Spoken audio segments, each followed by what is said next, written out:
क्षमा कीजिएगा, इसमें वो थोड़ा एडॉप्टर चाहिए था। मेरी आवाज सुनाई दे रही है? जी दीदी। हाँ ठीक है। अब हम आते हैं सूत्र पे। का सूत्र है प्रत्ययस्थात् कात् पूर्वस्यातः इदाप्य सुपः। प्रत्ययस्थात् कात् पूर्वस्यातः इदाप्य सुपः।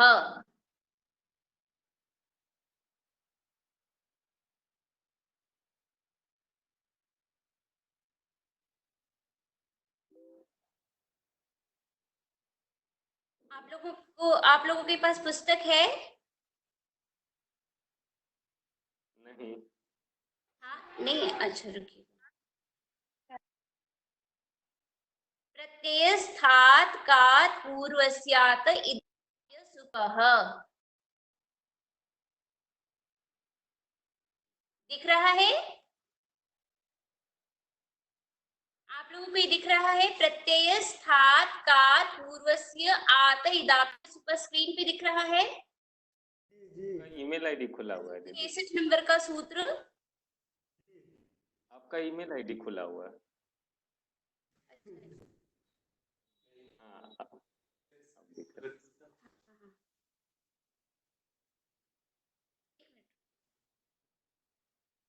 दिखाना है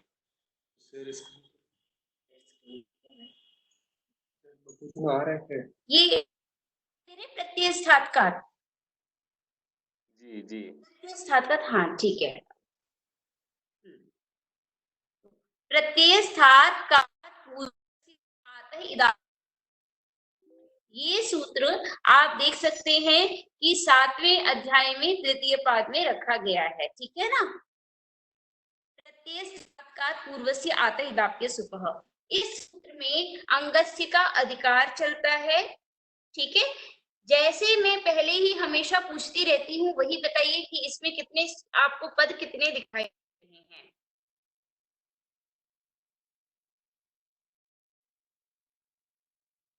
बताइए कितने पद हैं इसमें?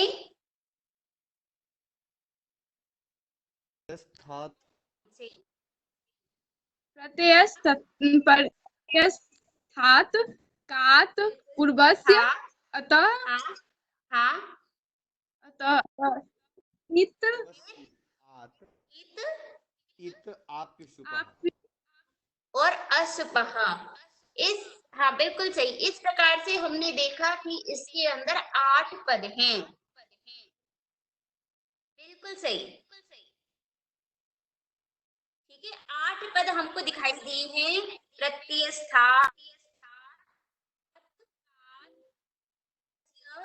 अतः, इत, आपि, असुपः।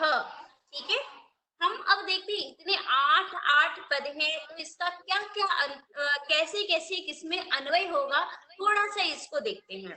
मैंने आपको पहले भी बताया था कि सबसे पहले जब भी अन्वय करना है तो हम लोगों को उनमें एक जैसी जिसमें विभक्तियां हैं उनको एक तरफ कर लीजिए। तो बताइए मुझे, इसमें आपको पंचमी विभक्ति किस में दिख रही है? प्रत्ययस्थात् कात् पूर्वस्य आत्। कौन सी विभक्ति है? षष्ठी व्यक्ति है षष्ठी। आत् में। आत है वो कि आता है? ओ अतः है अतः। हाँ, तो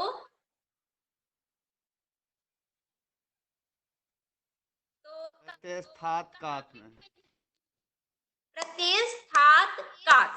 तो ये क्या कात्। बता रहा है कि ये दोनों विशेष्य विशेषण हैं, तो एक दूसरे की बात बताएंगे। तो कैसा क होना चाहिए? प्रत्ययस्थात्। क्या बताया गया? प्रत्यये स्थितः ककारः। प्रत्यय में जो ककार रहे, प्रत्यय में रहने वाला क होना चाहिए। समझ में आ गई कि नहीं? प्रत्ययस्थात् कात् बता रहा है कि वह क कैसा होना चाहिए? प्रत्यय में रहने वाला क ही होना चाहिए। क्लियर है? प्रत्ययस्थ क होना चाहिए। हाँ, प्रत्ययस्थ क होना चाहिए। ठीक है, ये जो हम प्रयोग अभी पढ़ रहे हैं उसका जैसे आप लोग देखते होंगे हम मूषक शब्द का क्या बनाते हैं श्रेणी मूषिका। मूषिका बनाते हैं, ठीक है। वैसे ही अध्यापक का क्या बनाते हैं, अध्यापिका बनाते हैं। अध्यापिका बनाते हैं, कारिका बालक और अरबिका बालिका बनाते हैं, है ना। तो आप देख रहे हैं सर्विका बनाते हैं। बिल्कुल हम इसमें टाप प्रत्यय तो लगा ही रहे हैं, लेकिन टाप के साथ साथ में हम इसमें ई भी जोड़ते हैं।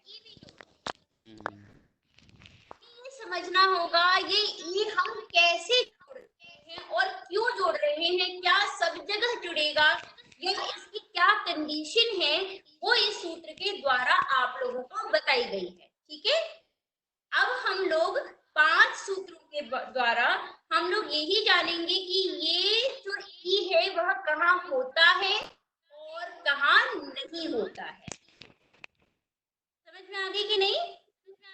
इससे ये ई को विधान करने वाला सूत्र है प्रत्ययस्थात् कात् पूर्वस्यात् इदाप्य सूत्र, ठीक है। ये बता रहा है प्रत्ययस्थात् कात्, जैसा आप लोगों ने ही बताया कि इसमें हमने सब पंचमी विभक्ति लगाई है, इसीलिए अर्थ हुआ प्रत्यय में रहने वाला क, और पंचमी विभक्ति है तो इसका अर्थ क्या होगा, विशेष विशेषण भाव होगा। तो दोनों की पंचमी का मतलब हो गया। अब हाँ, दोनों में जो पंचमी विभक्ति लगी है उसमें क्या अर्थ है, प्रत्ययस्थ ककार से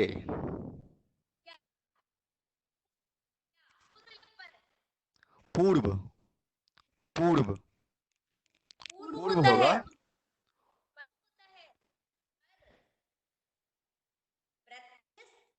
जब भी पंचमी विभक्ति लगती है वो किसके अर्थ में होती है, पाए। ठीक है। हम्म। किंतु आपने जो भी यहाँ पर बताया है तो वहाँ वो भी ठीक है कि पूर्व पर आदि जब हम शब्द लगाते हैं तो उसके योग में भी हम पंचमी का प्रयोग करते हैं। यहाँ पर ये भी प्रयोग हो सकता है उससे पूर्व शब्द के को देख करके हमने यहाँ पर पंचमी विभक्ति लगाई है, ठीक है ना। बिल्कुल, तो अब अर्थ हमारा बन गया रहने वाला जो क उससे पूर्वस्य, पूर्व के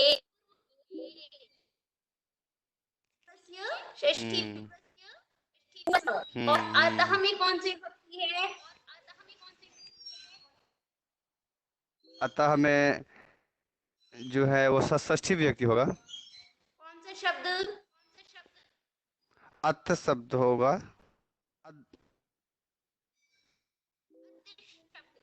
अतः की विभक्ति यानी कि पूर्व आकार को। अब यहाँ पे ये जो त लगा है अतः अ क्यों नहीं बोला गया, यहाँ पर अत क्यों बोला गया है, इस त का मतलब क्या हुआ, तपरकरण हुआ है ये। अगर इससे केवल अ का ही बोध होगा, आ का बोध नहीं होगा, सिर्फ अ का बोध होगा। कौन सा सूत्र ऐसा कहता है, जी, कौन सा सूत्र कहता है कि यदि त रहता है तो समकाल का ही बोध कराता है, कोई सूत्र भी है, जी, जी, हाँ, हाँ, सूत्र है, सूत्र है। हाँ, तपदस तत्कालस्य, तत्कालस्य। हाँ, ये बता रहा है कि जहाँ पे तपर होता है उसके द्वारा जो निर्देश है वो अपने ही काल का बोध कराएगा, यानी अ का मतलब आ नहीं, ठीक है। तो अब हमने फिर से जैसे वहां पे पंचमी विभक्ति को एक जगह किया था वैसे यहाँ पे षष्ठी विभक्ति को एक जगह कीजिए। पूर्वस्य अतः, पूर्व आकार को। अब हम आ जाते हैं षष्ठी का अर्थ क्या होता है व्याकरण की भाषा में,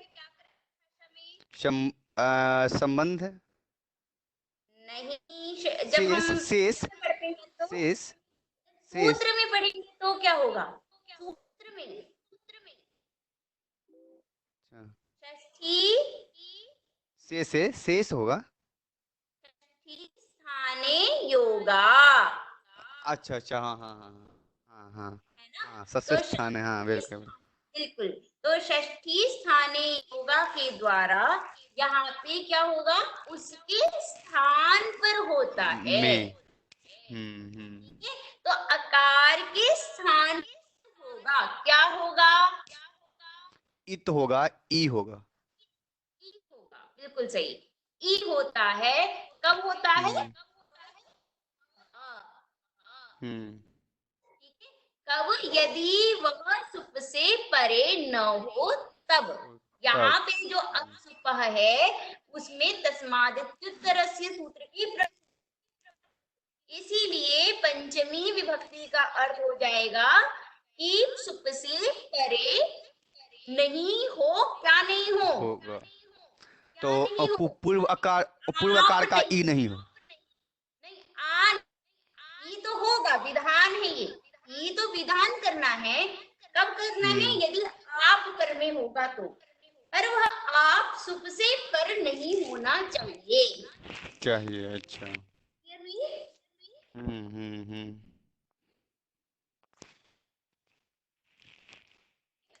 जैसे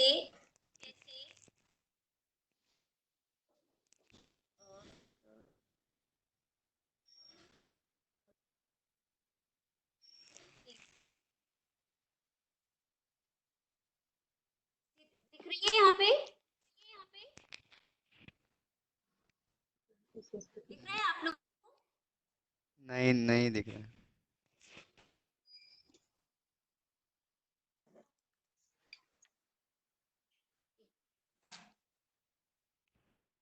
में वो लिखने वाला, एक मिनट में देखती हूँ शेयर।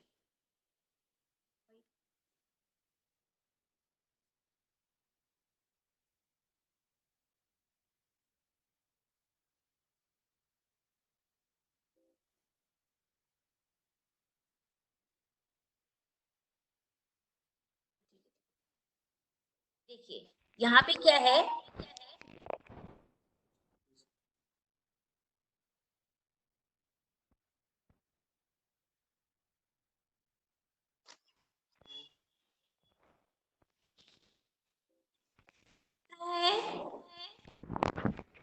आप लोगों को दिख रहा है, हाँ दिख रहा है। ठीक है, ये जैसे आ रहेगा पहले और उसके बाद यहाँ पे यदि प्रत्यय का ये क होना चाहिए, ठीक है, हम्म।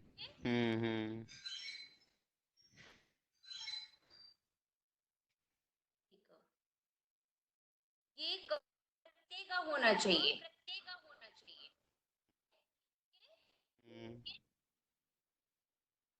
इसके बाद हमें यहाँ पे टाप टाप का। ये कोई भी कोई भी हम्म। कोई भी, ठीक है, और यहाँ पे हम्म हमारा आप होना चाहिए, कंडीशन ये बता रहे हैं, और इसके बाद सुख होना चाहिए। हम्म।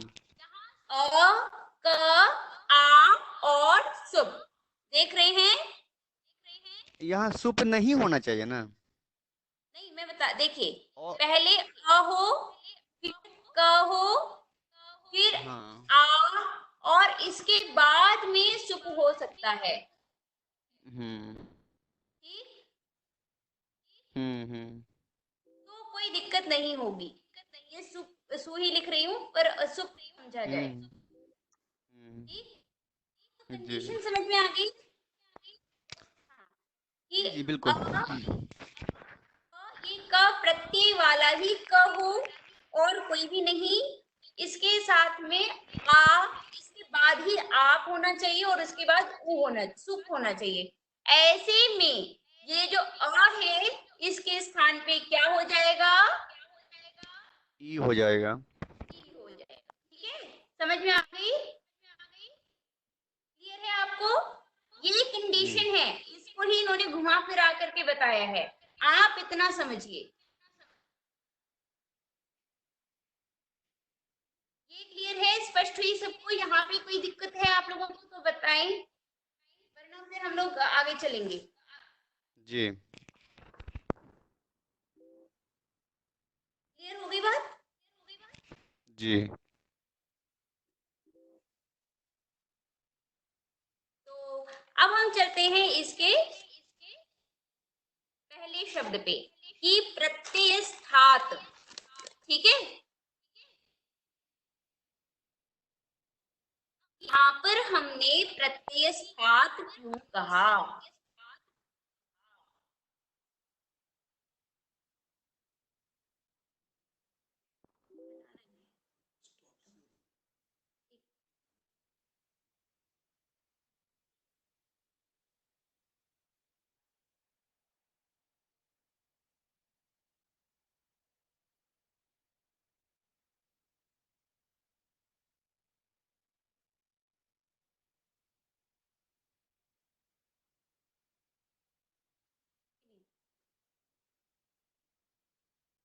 ठीक है, तो अब यहाँ पर ये प्रश्न आता है कि यहाँ पे हमने प्रत्यय स्थात ऐसा क्यों कहा है?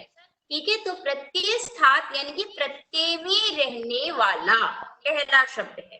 ठीक है, तो यहाँ पर इसलिए कहा गया है प्रत्यय स्थात कि जैसे मान लीजिए हमारे पास एक धातु है, कौन सी? जैसे कि शक धातु। हाँ, शक। ठीक, जी।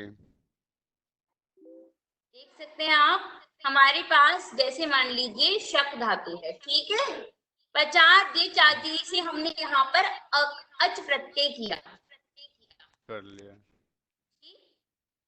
जी।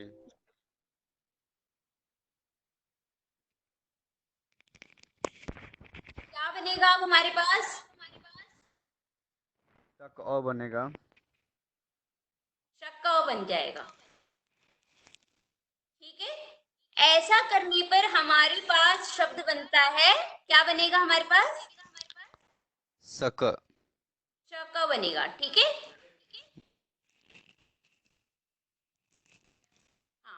अब यदि आप ऐसे शक, आप देखिए ये जो शब्द है हमारे पास शब्द, इस शब्द से यदि आप ताप प्रत्यय करेंगे स्त्रीत्व विवक्षा में,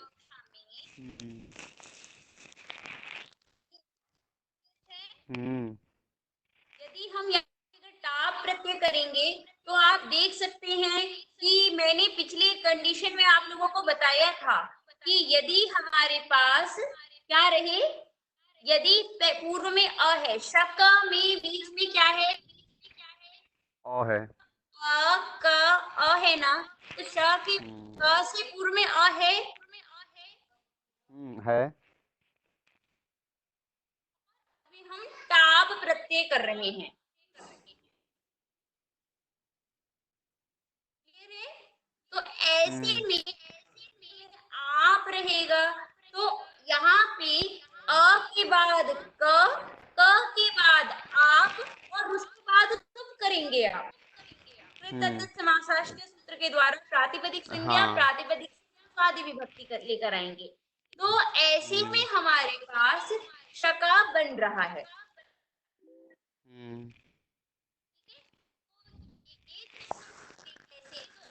यहाँ पे यदि हम प्रत्ययस्थ नहीं शब्द देंगे तो अ के बाद क भी है, क के बाद टाप भी है और टाप के बाद सुप भी है। सुप भी ठीक है। है, हाँ, तो यहाँ पर अ को आपको ई करना पड़ेगा और शिका जैसे अनिष्ट प्रयोग बनाने पड़ जाएंगे।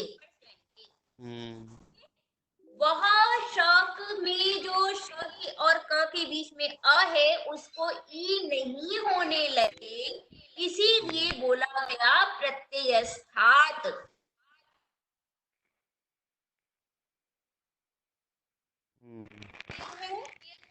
जी।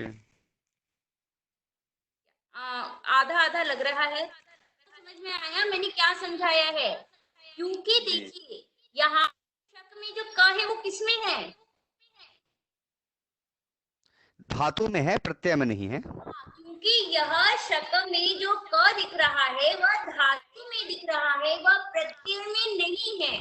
और सूत्र में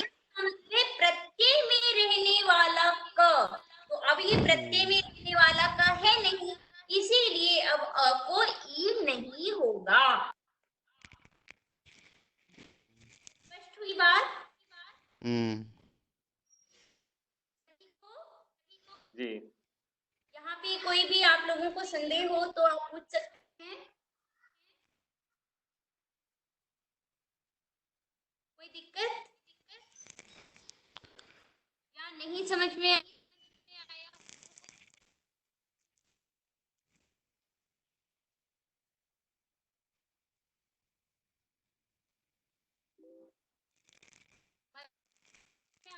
मुझे समझ में आया।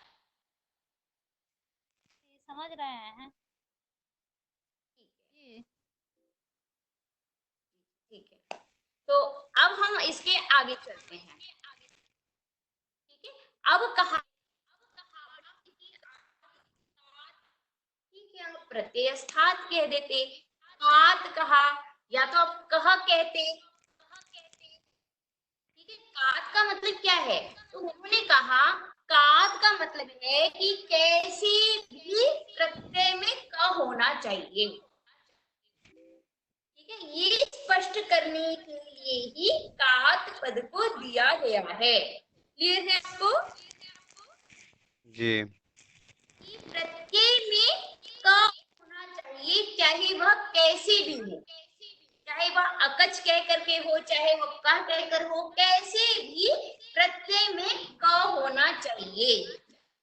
ठीक है, दूसरी बात, यदि हम क नहीं कहते, केवल हम प्रत्यय स्थान इदाप्य सुपह सूत्र बनाते, तो आप देख सकते हैं जैसे नंदना, हम्म।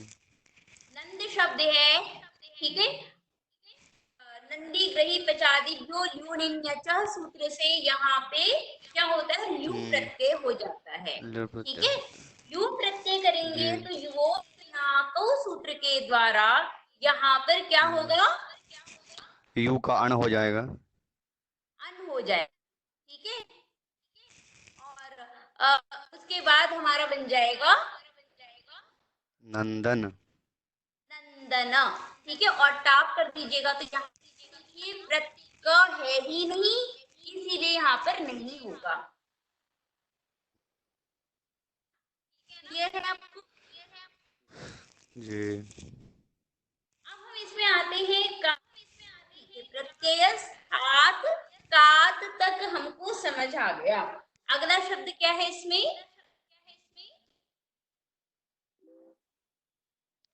अगला शब्द है इसमें कात किम हो गया, नंदना पूर्वस्य, पूर्वस्य किम।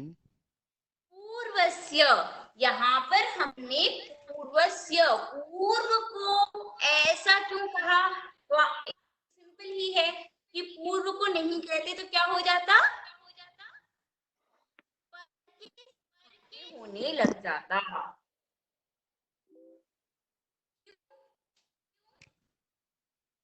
हाँ, क्योंकि तो पूर्व में जब आप ही क्या, पूर्व में नहीं करने से पर में भी हो जाएंगे, क्योंकि क में जो अ है उसी को हो जाएगा, इसीलिए। जो है उसी को ही हो जाने लगता। ठीक है ना? हम्म। क्लियर है बात? क्योंकि जो आप ही है, आप ही बताएगा, आप ही में सप्तमी विभक्ति है ना, जी। मतलब है कि तस्मिन् निति निर्दिष्टे पूर्वस्य। पूर्वस्य।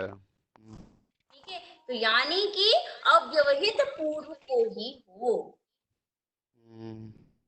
ठीक है, तो कहा गया कि ठीक है, मतलब आपने पूर्वस्य स्थाने कह दिया, लेकिन आपने आप ही कहा है। इत का तो आपको समझ आ ही रहा होगा कि वो आदेश हो, इसलिए इत कहा गया है, और हाँ कोई हाँ। नहीं है अलग। हम्म। आपके पास? जी। ठीक है, तो इत इसलिए आपके मन में जरूर प्रश्न हो रहा होगा या नहीं भी हो रहा होगा। आप लोगों ने कितना को अनुदित सवर्ण से चार प्रत्यय सूत्र ध्यान है? जी। क्या कहते हैं अनुदित से चार प्रत्यय? पर न कर, अन कर, ग्रह। हेलो। अवधान हेलो। बोलो, सही, अच्छा बोला आपने। अत्रे वा परेण नकारेण। नहीं, ये नहीं, ये बताओ, अविधीयमानः अविधीयमानः अनुदित च सवर्णस्य संज्ञास्य। अविधीयमानः अण उदित च सवर्णस्य संज्ञा स्यात्। इसमें सवर्ण किस किसकी संज्ञा होगी? अविधीयमान अण की। समझ में आ गई कि नहीं? विधीयमान मतलब क्या होता है, अविधीयमान मतलब क्या होता है?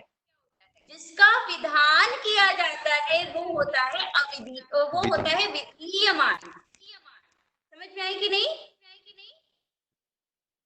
जी हुई मेरी बात? जी। जहाँ पे विधीयमान हो, जहाँ पर विधान होगा, वहां पे सवर्ण का बोध नहीं होता है। इसका मतलब ये भी समझ लीजिएगा। क्लियर हुई? देखिए, दो चीज, अनुदित सवर्ण से क्या प्रत्यय कह रहे हैं? अविधीयमान अण और उदित सवर्ण का बोधक हो। इसका मतलब विधीयमान में सवर्णता का बोध नहीं होता है, जो लिखा है वो ही लेना है।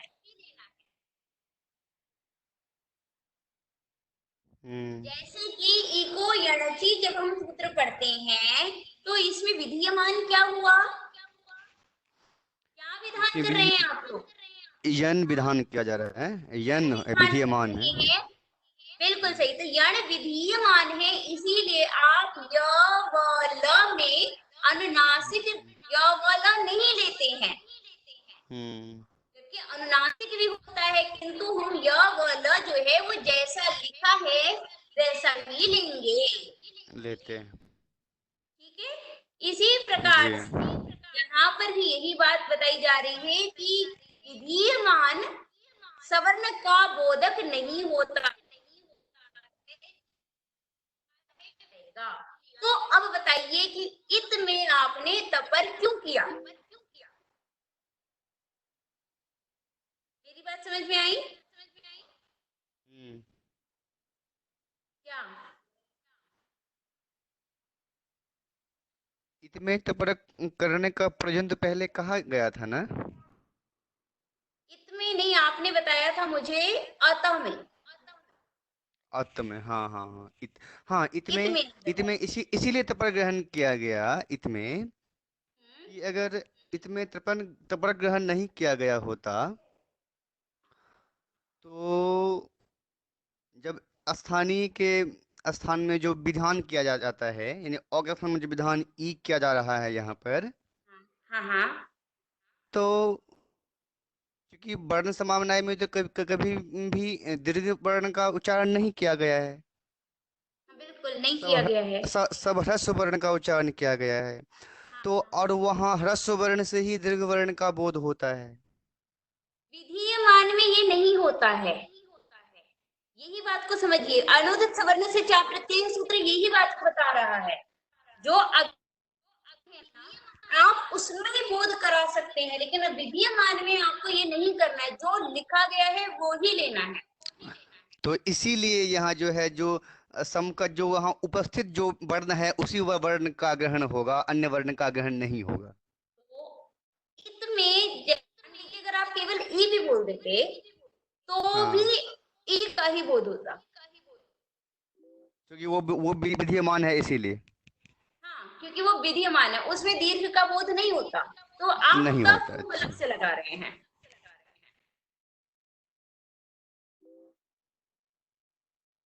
सोचिए।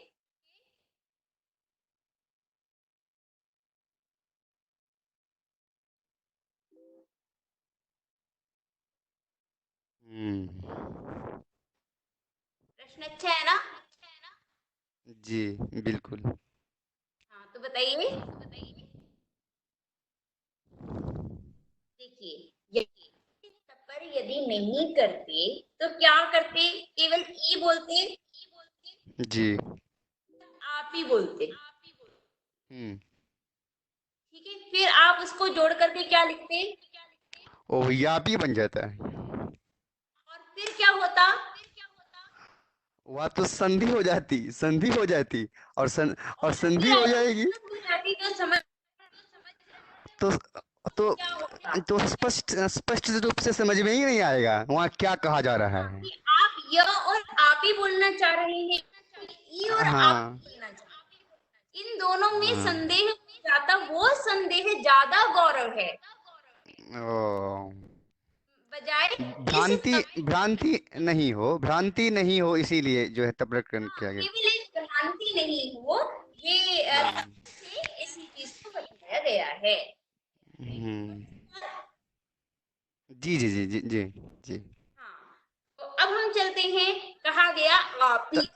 तब तो मैम यही बात तो वहां भी है तब मतलब माहेश्वर सूत्र में भी ईउ ऋ जो है वहां भी यही बात है। बिल्कुल, वहां पे भी यही बात कही है कि पृथक पृथक ये पृथक कर पृथक देते हैं। उच्चारण जो किया गया है वर्णों का। जी जी। हाँ, वो अलग अलग से बच्चों को हम्म। पता चले कि ये वर्ण अलग है, बर, ये अलग ये है, वर्ण है। हाँ हाँ। इसीलिए ही जी ऐसा जी करके कहा गया है। जी जी जी बिल्कुल बिल्कुल। व्याख्यान की शरण नहीं लेनी पड़े, जी जी जी बिल्कुल ठीक है बिल्कुल। ना? तो इसीलिए ही बताया गया, इसीलिए ही ईत भी बोला गया है। हम्म। अगले सूत्र, अगले शब्द पे चलते हैं। कौन सा शब्द है? आपी। आपी। आपी पे चलते हैं। आपी, आपी क्यों कहा गया है? क्योंकि आप पढ़े हो, पढ़े में आप हो। हुए, ठीक है। हम्म। तो मतलब मतलब जिस शब्द के में में आप प्रत्यस्त हो। ककार है भी, प्रत्यस्त ककार है भी, यदि उसके पर में आप नहीं है तब वहां पर ई नहीं होगा।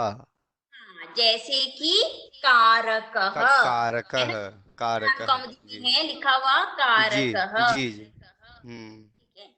तो कारक,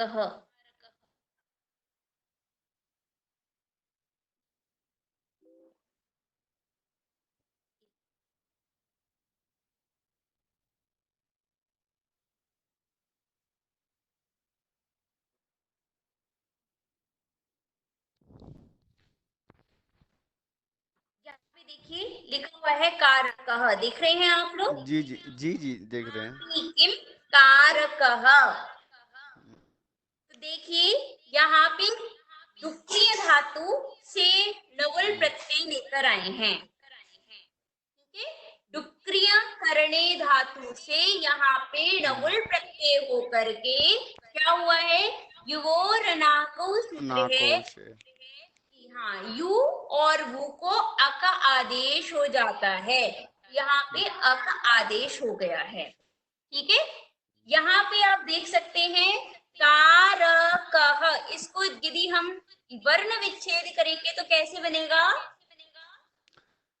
को आ र ओ को ओ विसर्ग। ठीक है, तो यहाँ पर बनेगा कारकः। हम्म। तो यहाँ आप देख सकते हैं कि जो क से पूर्व में अ है, जी जी रोम ओ है। और किंतु यहाँ पे आप नहीं है, इसीलिए भी हमने र में ई नहीं किया। किया। समझ में आ गई? कहा ठीक है, आपने यहाँ पे नहीं किया, आप होता भी तो भी आपको क के बाद जो अ है, र में जो अ है उसको ई नहीं कर सकते थे। क्यों नहीं कर सकते थे? तो क्योंकि आप ही कहा गया है, आप ही में सप्तमी विभक्ति है। सप्तमी विभक्ति के लिए सूत्र है तस्मिन नीति निर्दिष्टे पूर्वस्य। पूर्व से। ठीक है, क्या सूत्र है? तस्मिन् निरि निर्दिष्टे पूर्वस्य। निर्दिष्टे पूर्वस्य। हाँ, तो तस्मिन नीति निर्दिष्टे पूर्व से कह रहा है कि जहां पे सप्तमी विभक्ति होगी उससे पूर्व को ही होगा, ठीक है। हाँ, तो पर में है तो आ रही कि नहीं? नवुल में हम अ का आदेश करते हैं। क्या आदेश करते हैं? अक का आदेश कर।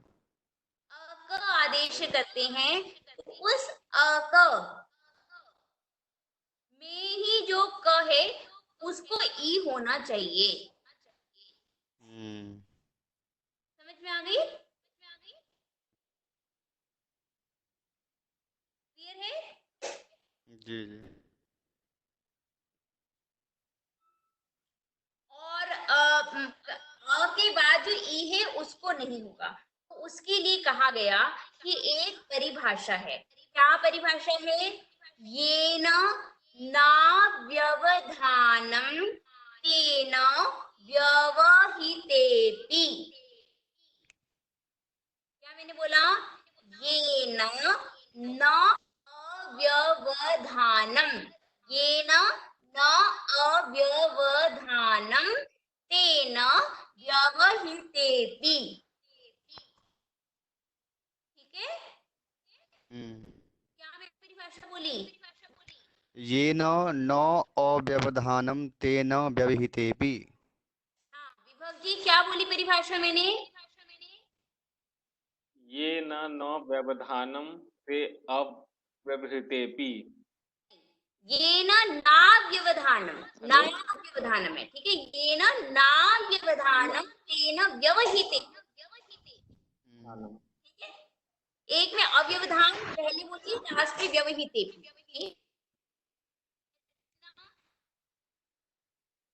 जी मैम। हाँ मैम। क्या मैंने बोला? कौन सी? ये ना ये ना नौ व्यवधाने। नहीं नहीं नहीं, अब ऐसा नहीं है। एक मिनट। तेना, तेन व्यवहितेपि। हाँ तेना व्यवहितेपि, बिल्कुल सही। ठीक है? तो शाश्वत जी, क्या बोला मैंने? ये न अव्यवधानम तेन व्यवहितेपि। हाँ ये बता रहे हैं, देखिए जो हम नवुल से जो का आदेश कर रहे हैं, अकच जो आदि आदेश कर रहे हैं, उस देखिए क के बाद अ के बाद भी है, जी है। समझ रहे कि नहीं? और आप ही में सप्तमी विभक्ति लगा रखी है, इसका मतलब क के बीच में जब व्यवधान रहेगा नहीं है। उसके लिए ये सूत्र कहा गया है, ये कह रहा है कि जब न अव्यवधानम, न दो बार बोला गया है, न जी। अव्यवधानम। अव्यवधानम का मतलब ही क्या है? न व्यवधानम और न। अव्यवधानम न व्यवधानम न का मतलब क्या है? जब दो बार नहीं हो जाए तो मतलब हो, मतलब अवश्य हो। अवश्य हो। हाँ ठीक है? अंतर है, हो नहीं, जी अवश्य हो। जी। ठीक है?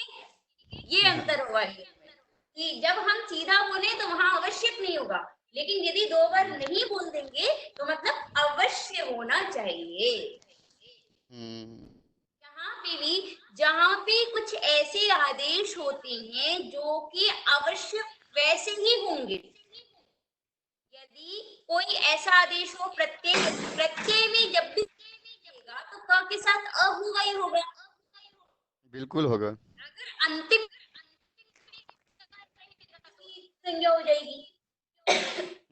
समझ में आया कि नहीं? प्रत्यय में जब भी क रहेगा तो वो अपने साथ अ को लिंक करके आएगा। किसी न इसीलिए, किसी स्वर वर्ण से युक्त होगा ही होगा। हाँ इसीलिए हमें उन जगहों को नहीं, ठीक है? क्लियर हुई बात? जी। ये इस प्रकार से हम लोग आप ही तक पहुंच गए। अब असुपह, अगला शब्द है असुपह। असुपह में कौन सी विभक्ति है? और षष्ठी व्यक्ति है। पंचमी विभक्ति है। पंचमी व्यक्ति है। सुप से परे नहीं होने पर,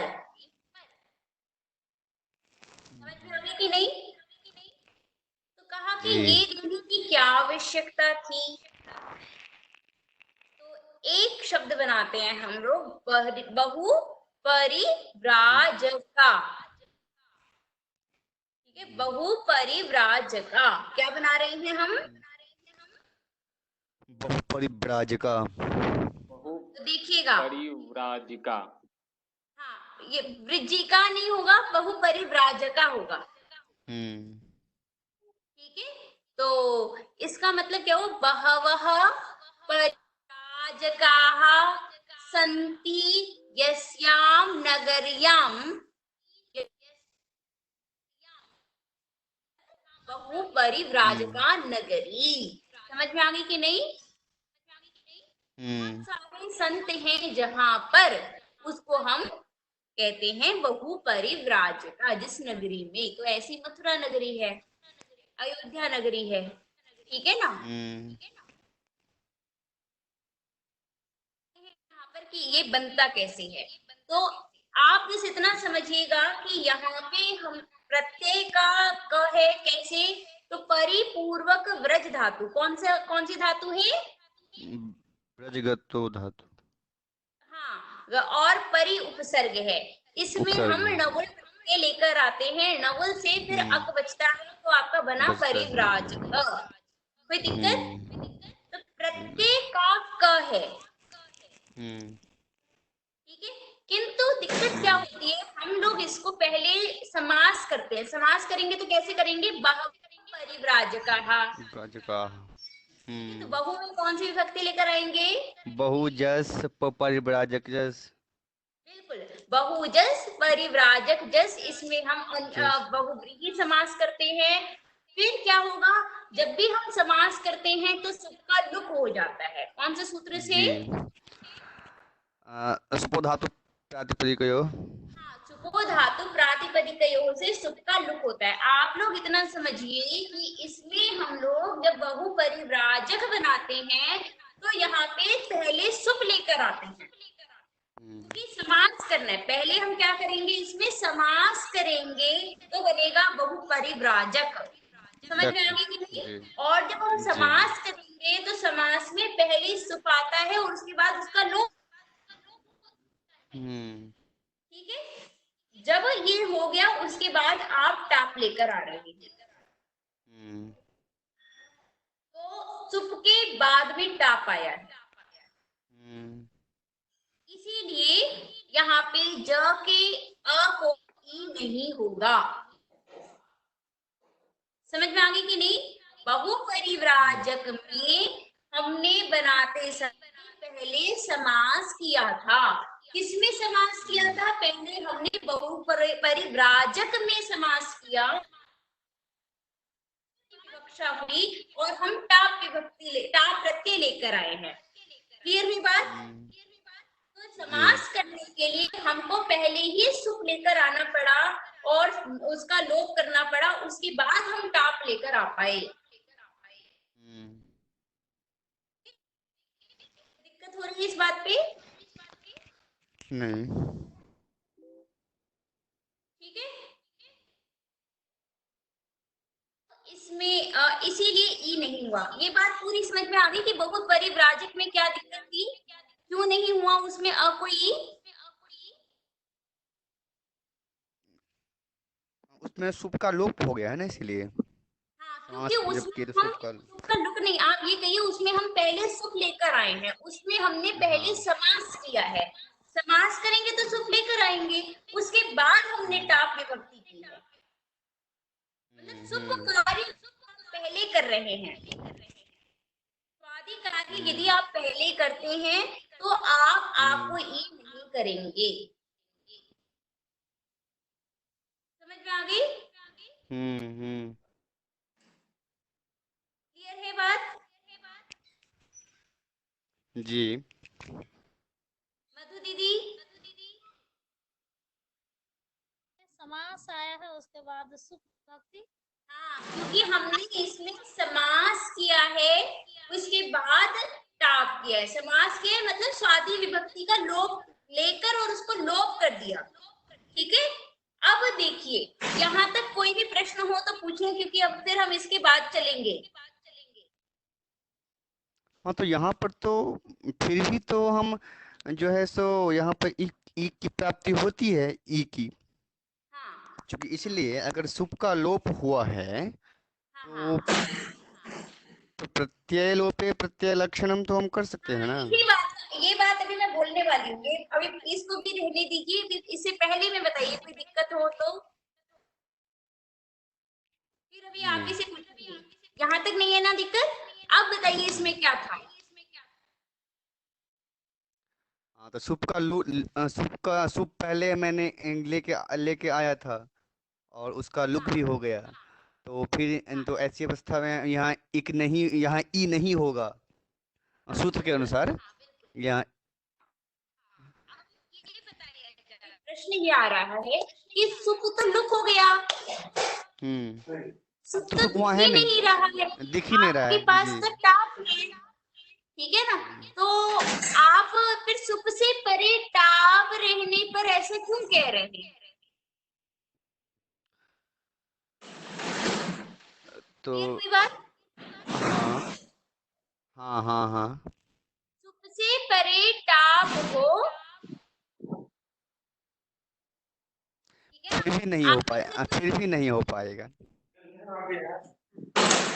अच्छा, आज की क्लास को हम यहीं पर ही फिर कल से ही क्लास लेते हैं, आज थोड़ा मौसम इधर उधर हो रहा है।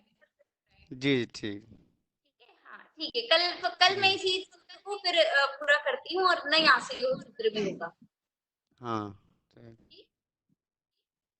जी ठीक है, तो आज आप सभी को धन्यवाद। आज की क्लास को यहीं पर ही ठीक। प्रणाम।